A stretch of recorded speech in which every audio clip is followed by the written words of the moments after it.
বিসমিল্লাহির রহমানির রহিম। হে সমস্ত জগতবাসী, আজ আমি মোহাম্মদ শামীম আলী আপনাদের সামনে যে আলোচনাটি নিয়ে আসলাম সেটি হলো সম্পূর্ণ স্বপ্নের ব্যাখ্যা।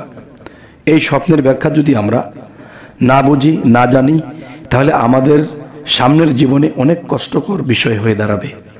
তাই আমি আপনাদের সামনে স্বপ্নের ব্যাখ্যা নিয়ে এসেছি, যেগুলো জেনে বুঝে চলার কথা আল্লাহ নির্দেশ করেছেন। এই কারণে স্বপ্নের ব্যাখ্যার উপরে আল্লাহ মজেজা দান করেছেন ইসব নবীকে। সেই ইসব আলাইহিস সালাম কিন্তু স্বপ্নের ব্যাখ্যায় যা কিছু বলতেন তাই হতো। তাই স্বপ্নের ব্যাখ্যার জন্যে যে কঠিনভাবে আল্লাহ তাকে একটা রূপ দান করেছেন, চেহারার মধ্যে এরকম রূপ কারণেই এত সৌন্দর্য, এবং সে স্বপ্নের ব্যাখ্যা এত সুন্দর করে দিত যে রাজা যখন দেশ চালাতো তখন তার দেশ 7 বছর আকাল হবে, 3 বছর বাম্পার ফলন হবে, এটা সে ব্যাখ্যায় বলে দিল এবং তাই ঘটলো। তো আমাদের জীবনেও চলার পথে আমাদের স্বপ্নের ব্যাখ্যা জানা অবশ্যই দরকার। তাই বলবো কি, হে সমস্ত জগতবাসী, আমরা অবশ্যই প্রত্যেক দিন কেউ না কেউ কিছু না কিছু স্বপ্ন দেখে। স্বপ্ন কেউ দেখতেছে সারা রাত্রই দেখেছে, সকালে মনে নেই, আবার কিছুটা মনে আছে, আর একটা সম্পূর্ণই মনে আছে। তবে যতটুকুই মনে থাকে আমাদের ব্যাখ্যা বিশ্লেষণ করে চলা উচিত, তবে আমাদের সামনের জীবনে এরকম বিপদ আপদ হবে না। তবে আজকের যে আলোচনাটি নিয়ে এসেছি, দেখেন, আপনি যদি কখনো স্বপ্ন দেখেন যে ঔষধ সেবন করতেছেন, যে আপনি কখনো ঔষধ সেবন করতে দেখলে, তখন আপনি স্বপ্নের ব্যাখ্যা এটি করবেন যে বিপদ আপদ ও ব্যাধি পীড়া হতে নিষ্কৃতি পাবেন। এটি হলো এই ব্যাখ্যা। এবার আসি, যদি আপনি কখনো স্বপ্ন দেখেন ঔষধ প্রস্তুত করতে দেখলে, আপনি কি বুঝবেন? আপনি এই বুঝবেন এটি যে ব্যাধিগ্রস্ত হবে। আপনি ব্যাধিগ্রস্ত হবেন যদি ঔষধ প্রস্তুত করতে দেখেন। আচ্ছা, এবার আসি, ঔষধ গাছের উপরে উঠতে দেখলে আপনি কি বুঝবেন?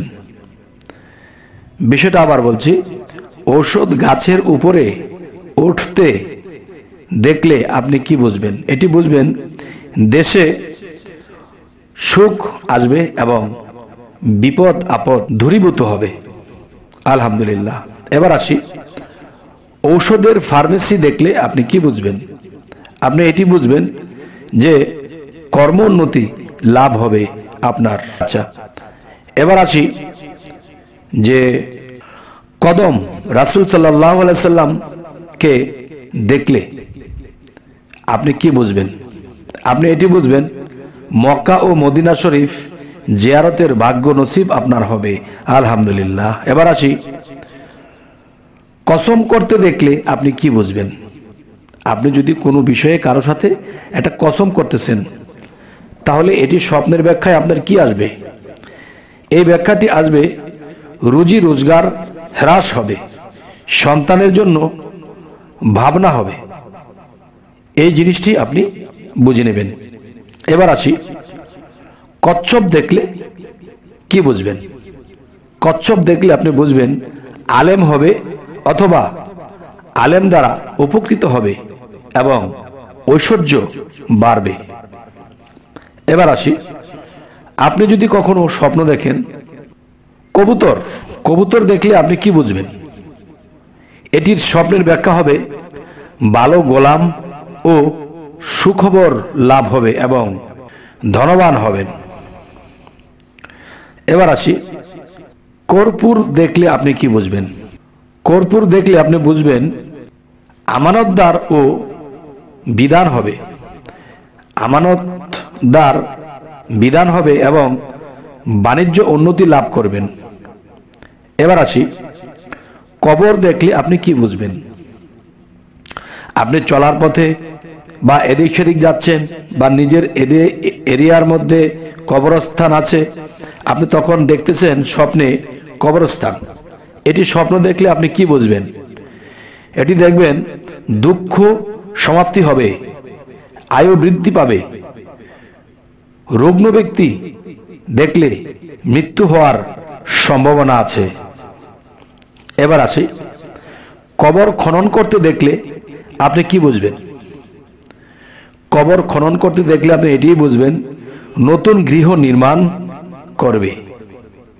আচ্ছা, এবার আসি, কবরে যেতে দেখলে আপনি কি বুঝবেন? এটি বুঝবেন, স্বপ্নের এইটি ব্যাখ্যা হবে যে ক্লেশ পাবে। এবার আসি, আপনি যদি কখনো স্বপ্ন দেখেন কবর প্রস্তুত করতে দেখলে স্বপ্নে আপনি কি এর ব্যাখ্যা করবেন? এটির ব্যাখ্যা হবে বিপদগ্রস্ত হবে এবং বাণিজ্য লোকসান হবে, ব্যবসা বাণিজ্য লোকসান হবে। আর এরকম কিছু যদি আমরা দেখি তখনই আমরা বুঝে নেব যে হ্যাঁ, আমি যে ব্যবসাটিতে যাচ্ছি, আমি যেহেতু কবর প্রস্তুত করতে স্বপ্ন দেখেছি, আমি তাহলে যে ব্যবসাটিতে রওনা দিয়েছি, আমি টাকা পয়সা ইনভেস্ট করব, আমি এখন করব না, কিছুদিন থামবো, এরপরে আবার নতুন করে স্বপ্ন আসবে। সেই স্বপ্নের মধ্যে দেখবেন যে আপনার এমন কিছু দেখাতে পারে এবং সেটি ব্যাখ্যা করলে দেখা যায় যে এখন আপনি ব্যবসা করতে পারেন, এখন আপনি লস খাবেন না বা ব্যবসা বাণিজ্য ভালোর দিকে যাবে। আচ্ছা, এরকম বুঝে যদি মানুষ চলে তাহলে সে আর কখনো লস খাবে না। এবার আসি, কবর হতে কাফন বের করতে দেখলে আপনি কি বুঝবেন? এটি বুঝবেন শরীয়ত মোতাবেক কোনো নতুন শিক্ষা প্রচার করবেন। এবার আসি, যদি আপনি কখনো কবরের ছবি দেখলে, আপনি কখনো কবরের ছবি দেখলে স্বপ্নে, এটি আপনি কি বুঝবেন? এটির ব্যাখ্যা হবে ধর্মের প্রতি দুর্বলতার চিহ্ন। এবার আসি, কবর নিজের জন্য করতে দেখলে আপনি এটি কি বুঝবেন? এই স্বপ্নের ব্যাখ্যাটি হবে বিপদের মোকাবেলা করার লক্ষণ। আচ্ছা, এবার আসি, যদি কেউ স্বপ্ন দেখে কবরে রেখে উপরে মাটি দিতে দেখলে আপনি কি বুঝবেন? আচ্ছা, কবরে রেখে উপরে মাটি দিতে দেখলে আপনি কি বুঝবেন? আপনি তখন এটি বুঝবেন যে তওবা ব্যতীত দেহত্যাগের চিহ্ন। যদি আপনি কখনো আপনার মৃত্যুবরণ হয় তখন আপনি এটি বুঝে নেবেন যে তখন তওবা করার মন মানসিকতা, ওরকম জ্ঞান বিবেক বুদ্ধি কিছুই কাজ করবে না। আর তখনই এরকম স্বপ্ন দেখলে আপনারা সাথে সাথে আল্লাহর কাছে কান্নাকাটি করে অবশ্যই আল্লাহকে দরখাস্তের মাধ্যমে এটি ঠিক করে নিতে হবে। এবার আসি, কবরের মধ্যে নিজেকে দেখলে কি বুঝবেন? এই স্বপ্নের ব্যাখ্যা হবে বন্দী হওয়ার আলামত। আপনি কখনো কোনো জায়গায়, জেলখানা বা যে কোনো একটা বিষয়ে জায়গায় আপনি বন্দী হতে পারেন। এবার আসি, যে কবরস্থানে গমন করতে দেখলে আপনি কি বুঝবেন? কবরস্থানে গমন করতে দেখলে আপনি এই স্বপ্নের এই ব্যাখ্যাটি এটি হবে যে বুজুর্গ ব্যক্তির দর্শন লাভ করবেন। আচ্ছা, এবার আসি, কবরস্থানে ফাতিহা পাঠ করতে দেখলে আপনি কি বুঝবেন? এই স্বপ্নের ব্যাখ্যাটি এটি হবে স্বজনের কবর হলে উত্তম আর অন্যথায় খারাপ হতে পারে। এবার আসি, কবর সিমেন্ট করা দেখলে আপনি কি বুঝবেন? সিমেন্ট দিয়ে পাকাপোক্ত করতে দেখলে স্বপ্নে এটি আপনি কি বুঝবেন? এটি বুঝবেন নিজের বাড়িঘর পাকা হওয়ার লক্ষণ। আচ্ছা, এবার আসি, কবর নষ্ট বা ভাঙ্গা দেখলে আপনি এই স্বপ্নের ব্যাখ্যাটি কি বুঝবেন? এই স্বপ্নের ব্যাখ্যাটি এটি যে মুসিবত আগমনের আশঙ্কা অথবা অসহায় হবেন আপনি। আচ্ছা, এবার আসি, কবরস্থান জিয়ারত করা দেখলে আপনি কি বুঝবেন? আপনি এটি বুঝবেন অনুতাপ করবে, মহাজনের স্বল্প সাহায্য প্রাপ্ত হবে। মহাজন আপনাকে স্বল্প সাহায্য সহযোগিতা করবে যদি আপনি কবরস্থান জিয়ারত করা দেখেন। তবে হে সমস্ত জগতবাসী, আল্লাহর নির্দেশ যে আমাদের স্বপ্ন যেন আমরা খেয়াল রাখি এবং এটা ব্যাখ্যা করে চলার চেষ্টা করি। ইনশাআল্লাহ আল্লাহর রহমতে আমরা কখনো বিপদে যাব না, আমরা কখনো বিনষ্ট হব না। আমরা মৃত্যুর আগে এবং মৃত্যুর পরে আমরা সফল কাম হতে পারবো। কেননা আমরা অনুমানে হনুমান মারি, রাতের অন্ধকারে অনুমানে হনুমান মেরেছি, সকালে উঠে দেখি মানুষ মরে আছে। তখন তো জেল খাটার আর শেষ থাকবে না, এমনকি ফাঁসি হতে পারে। তাই বলবো যে অনুমানে কেন চলবো, আল্লাহ তো আমাদেরকে স্বপ্ন স্পষ্টই দেখাচ্ছে।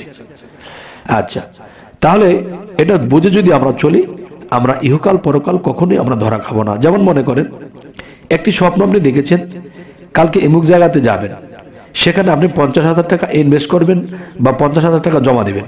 এখন যাওয়ার পথে আপনাকে সন্ত্রাসী আপনার হাত পা কেটে টাকাগুলো নিয়ে যাবে। এটা আপনি কি করে বুঝবেন? এটা এমনি বুঝবেন যে কোনো মানুষ বা কাউকে কেউ ধরেছে, কাউকে কেউ ধরে তাকে হাত পা বেঁধে বা কেটে মেরে তার থেকে কিছু ছিনতাই করে নিয়ে গেছে। এরকম যদি কিছু দেখেন তাহলে বুঝবেন যে ঘটনাটি সেই ব্যক্তির, কিন্তু আমি কেন দেখলাম? তো ব্যাপারটি আপনার, তার নয়। যাই হোক, হে সমস্ত জগতবাসী, আমাদের এই চ্যানেলের আলোচনা যদি আপনাদের ভালো লাগে অবশ্যই সাবস্ক্রাইব করে রাখুন, পরবর্তীতে যেন ভালো আলোচনা নিয়ে আসতে পারি। সকলেই ভালো থাকবেন। আল্লাহ হাফিজ।